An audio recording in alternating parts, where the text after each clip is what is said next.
in high definition. This is KCAL 9 News at noon. Right now at noon, protesters take to the streets for May Day rallies all across Southern California. Good afternoon, everyone. I'm Sandra Mitchell. And I'm Dave Gonzalez. Our top story here this afternoon at 12 o'clock. May Day, traditionally a day to celebrate workers' rights. But it's really become a day of protest now. Today, there are calls for higher wages, more jobs, and more immigrant rights. We have live team coverage for you on this developing story. Sky 9 above the Miracle Mile with protesters outside a Bank of America. KCAL 9's Dave Lopez is with workers on the ground. He's near Glendale. And Cara Finstrom live at LAX right now, where union workers are staging a protest and a march. Let's begin with you, Dave.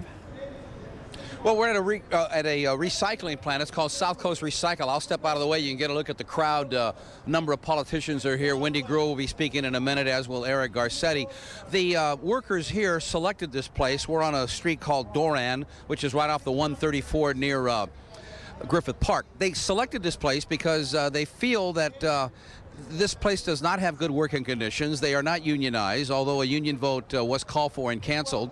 Cal OSHA has investigated some of the complaints, and the infractions, I am told, have been somewhat minor. But this is the rallying point for a number of unions that have gathered here, probably about 300, and they have a very special guest that arrived here as well. It was a day of music and a day to rally on this May Day.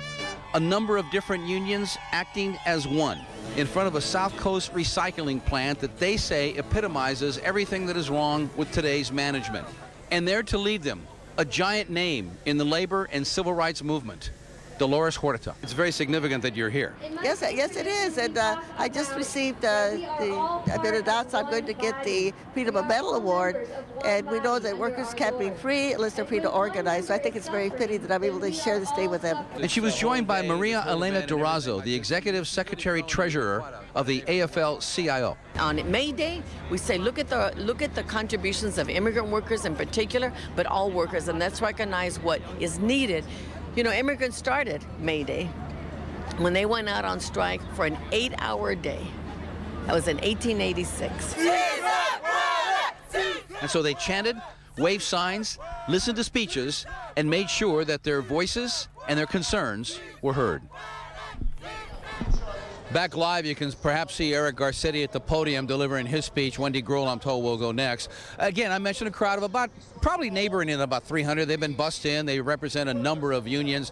They will not march anywhere from here. I am told that when the rally finishes within the next half hour, they will disperse and go home and maybe on their own meet up with the various rallies that are planned for downtown Los Angeles, specifically 6th and Main. But again, the primary reason here is they feel that this plant does not do their workers justice. There's been an investigation by Cal OSHA, according to the management, of some infractions, but nothing major. As for the vote, whether they become members of the Teamsters Union, management told me they can have the vote anytime they want. Just bring it on, in the words of management. Reporting live from Los Angeles, I'm Dave Lopez, KCAL 9 News. All right, Dave. And the organizers of today's